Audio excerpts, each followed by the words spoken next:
Doutor Ivan, eu queria saber do senhor o que representa uma chapa candidata a centro acadêmico se abrir ao diálogo, cancelar uma candidatura de uma chapa já existente para reinserir os alunos que ficaram fora do diálogo, para reinventar o processo democrático dentro do meio estudantil. Eu acho que é um ato de compreensão da necessidade maior dentro do espírito democrático, é entender que essa visão de atingir a coletividade maior é muito mais importante que desenvolver um projeto individual.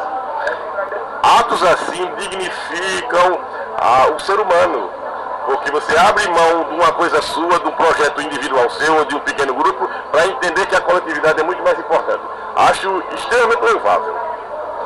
Outra coisa, essa chapa tem propostas no sentido de angariar instrumental para o aluno de odontologia, para suprir uma deficiência do sistema governamental que cria um sistema de cotas, que é hipócrita, que insere o aluno no curso de odontologia que é caro, mas não atende às deficiências desse aluno. E essa turma que está se candidatando ao CA se predispõe a, numa ação, partindo do alunato, de suprir essa demanda, angariando instrumental, chamando os profissionais que têm instrumental perdido no consultório, que está em desuso, para dar uma finalidade social para esse equipamento, para esse material que está parado. O que o senhor acha desse tipo de ação? E o sindicato apoiaria um projeto desse, trabalharia em conjunto numa ação desse porte? Primeiro, eu acho que o sistema de cotas ele é viável e ele é factível e ele é necessário por causa de 500 anos de história, de visão, de quase 500 anos de exploração de uma raça que se misturou. Nós somos miscigenados no Brasil. Então eu acho que nos próximos 10 anos a gente tem que oportunizar, tem que fazer essa tentativa de inclusão. Agora, quanto à odontologia, é um curso caro, quem passou por lá sabe muito bem disso. A ideia de vocês casa com a nossa ideia, que já há muito oferecemos isso à Universidade Federal. Nós estamos dispostos a tirar do dinheiro do sindicato a compra de instrumental para que o aluno carente possa tê-lo.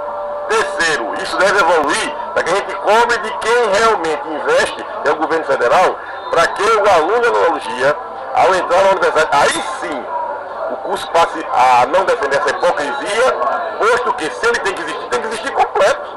Então o aluno tem que ir lá e receber tudo. Eu fui testemunha nos anos 70, final dos anos 70, quando a Universidade Federal parou por causa dos alunos de medicina. Sabe por quê? Porque faltou película. Faltou película no UOL. Então os alunos disseram o seguinte: ou se compra película, que ninguém vai tirar do bolso, ou a gente para a universidade. Isso é que tem que acontecer com a odontologia. Aí sim, tem que chamar a atenção da população desta hipocrisia. Se você quer um curso de qualidade, não é só investir em prédio, não. Tem que investir no aluno, que é o alvo maior. A preparação de alguém que vai cuidar da população. Ele precisa ser bem cuidado. Por isso, o governo tem que investir no todo.